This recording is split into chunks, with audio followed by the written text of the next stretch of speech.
इस वक्त एक हमारे पास पेशेंट आई हैं जिनको हेयर फॉल का और हेयर थिनिंग का इशू हो रहा है। ये आपको तकरीबन कितने अरसे से आपको ये फील हो रहा है कि हेयर आपके थिन हो रहे हैं? Around 2 months. Around 2 months. Hair fall कितना है आपका, मतलब? हेयर फॉल पहले बहुत ज़्यादा था, अभी थोड़ा मैं ट्रीटमेंट ले रही हूँ तो थोड़ा सा बेटर है, लेकिन थिनिंग हो रही है हेयर ठीक की। है। और हेयर में आपको हेयर फॉल ज़्यादा कहाँ फील हो रहा है? फ्रंट हेयर लाइन आपको कैसी फील हो रही है, लाइक मुझे विद इन लग अ लग रहा मंथ है और सो कि कैसे फील हो रहा है? मुझे लग रहा है कि फ्रंट हेयर पे जो है वो लाइक फ्रंट लाइन पे थिनिंग हो रही है, बैक से तो ठीक है। बैक से ठीक है, लेकिन हाँ, फ्रंट से आपको फील हो रहा है। फ्रंट से फील हो रहा है।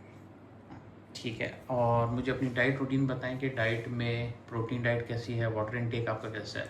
वाटर इनटेक ठीक ठीक है, और प्रोटीन डाइट मेरी ठीक है, मतलब मैं प्रोटीन इनटेक करती हूँ रेगुलर बेसिस पे, लाइक चिकन ले लिया और जो है लोबिया और ग्राम, ये चीज़ें मैं जो है लेती हूँ, तो प्रोटीन तो मेरा ठीक है।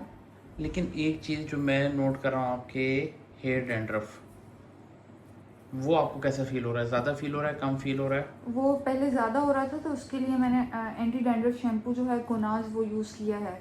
वो आप लाइक वीकली कितनी दफ़ा यूज़ कर रहे हैं? वंस उसको अ आपने वीक। कंटिन्यू रखना है, वंस अ लेकिन वीक स्टिल डैंड्रफ बहुत ज़्यादा है।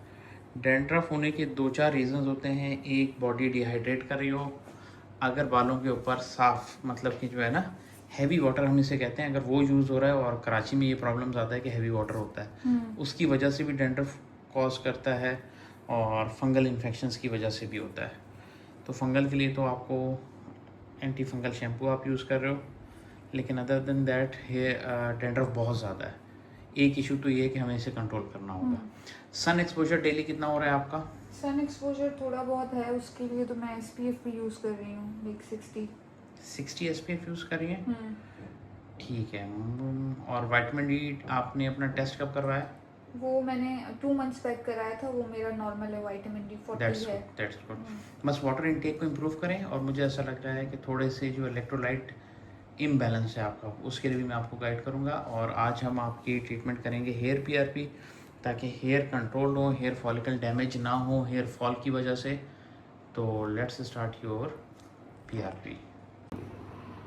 अच्छा, एक चीज़ जो मैं अपनी ऑडियंस को बताना चाह रहा हूँ कि PRP डिफरेंट टेक्निक्स के साथ होती है। एक तरीके का ये होता है कि आप प्योर ब्लड सेल्स को पेशेंट के अंदर इंजेक्ट करते हैं, और सेकंड ये होता है, अगर आपने सुना होगा, that is meso treatment. What is meso treatment? अगर आप PRP को अगर हमने समझें तो 2-3 तरीकों से PRP होती है। कुछ लोग माइक्रोनेडलिंग के थ्रू करते हैं, कुछ इंजेक्टेबल में करते हैं। I mostly prefer injectable forms of PRP। और PRP आप सिंपल भी करते हो, अलॉन्ग विद मीजो के साथ भी करते हो। What is meso PRP? Meso PRP में हम डिफरेंट ग्रोथ फैक्टर्स होते हैं, उनको PRP में ऐड कर देते हैं।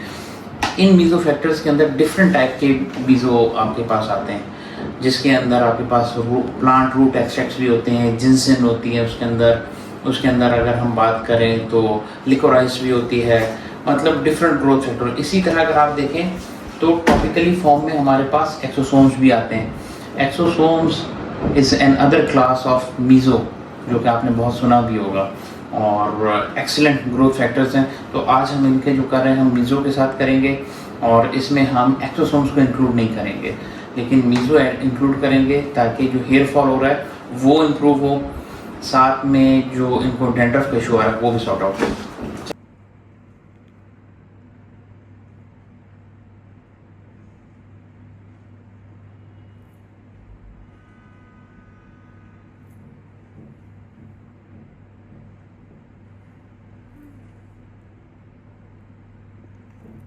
सबसे पहले हम हेयर लाइन को टारगेट कर रहे हैं, क्योंकि ये एरिया आप देख रहे हैं, यहाँ पर बाल्डनेस ज़्यादा हो रही है इनको। तो सबसे पहला टारगेट हमारा क्या होगा कि हेयर लाइन जो पूरी की पूरी है उसको हम सेव करें। चलिए, we are done with your PRP, और इंशाल्लाह इसके रिजल्ट्स देखते हैं। इट विल टेक 10-15 डेज के आपको फील होना शुरू होगा कि किस तरीके से हेयर रिस्पॉन्ड कर रहा है। Any question from your side? मुझे ये पूछना था कि लाइक हेयर वॉश जो है वो कब करना है? आज आपने हेयर वॉश नहीं करना है, क्योंकि प्लेटलेट्स मैंने आपके सर के अंदर इन्फ्यूज़ किए हुए हैं। थोड़ी सी उसको हाइड्रेट होने दें, पेनिट्रेट होने दें स्किन के अंदर, तो कल आप वॉश आउट कर सकते हो उसको। ठीक है, और एक क्वेश्चन था कि लाइक मेरा नेक्स्ट सेशन जो है वो कब होगा? नेक्स्ट सेशन आपने करवाना है around 25 to 30 days by maximum.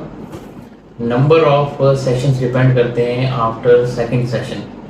May be अगर ऐसा कोई हार्मोनल इश्यूज ना हो, डाइट आपकी अच्छी चल रही होगी, तो 3 to 5 sessions are more than enough for PRP along with the मीजोस। ठीक है, और मुझे ये पूछना था कि डाइट से रिलेटेड कुछ आप मुझे गाइड कर डाइट दें। में सबसे इम्पॉर्टेंट चीज़ है वो है वाटर इनटेक। बॉडी को डिहाइड्रेट नहीं करना, क्योंकि मैंने स्कल को देखा था, डेंड्रफ था वहाँ पर। तो आपने वाटर इनटेक अपना अच्छा रखना है। कोशिश करें कि fresh juices such as vitamin C जिसमें ज़्यादा हो, फ्रेश जूसेस का इनटेक अच्छा रखें अपना। और इसके अलावा protein is must for you. Protein आपको किस में मिलेगी? Egg white, beans, chicken, fish. Chicken को मैं थोड़ा सा अवॉइड करता हूँ क्योंकि स्टीरॉयडल इश्यूज उसमें ज़्यादा आ जाते हैं आजकल। ये हमारी नेचुरल चिकन तो है नहीं, तो कोशिश करें कि बीन्स और इसकी तरफ जाएं। इवन एग को भी मैं ज़्यादा रिकमेंड नहीं करता हूँ, अगर देसी है तो गो फॉर इट। अदरवाइज इस एग या इस चिकन को मैं पर्सनली रिकमेंड नहीं करता हूँ। और फास्ट फूड को थोड़ा अवॉइड करना है आपने। ठीक है, और आप मुझे कुछ प्रोडक्ट्स रेकमेंड करें जो मैं रेगुलर बेसिस पे यूज़ करूं। देखें, आपके लिए तो फिलहाल ये ज़रूरी है कि एंटी फंगल शैम्पू आपने once in a week already आप यूज़ कर रहे हो, उसको कैरी करोगे। एक मैंने हेयर स्प्रे भी आपको रिकमेंड कर दिया है, साथ में एक आपको मैंने ओरल मेडिकेशन दी है जिसको आपने फॉर 2 months कंटिन्यू करना है। और हमने आपके ऑलरेडी वाइटल्स वगैरह टेस्ट करवा लिए हैं, तो उनकी जो रिपोर्ट्स हैं अकॉर्डिंगली मैं आपको गाइड करूँगा कि आपने और कौन कौन सी चीज़ों को अपनी डाइट में और स्किन के रूटीन में ऐड करना है। ठीक हो गया? एंड आई होप सो कि जब आप नेक्स्ट विजिट पे आओगे तो we will get a very positive feedback from your side. Thank you. Thank you.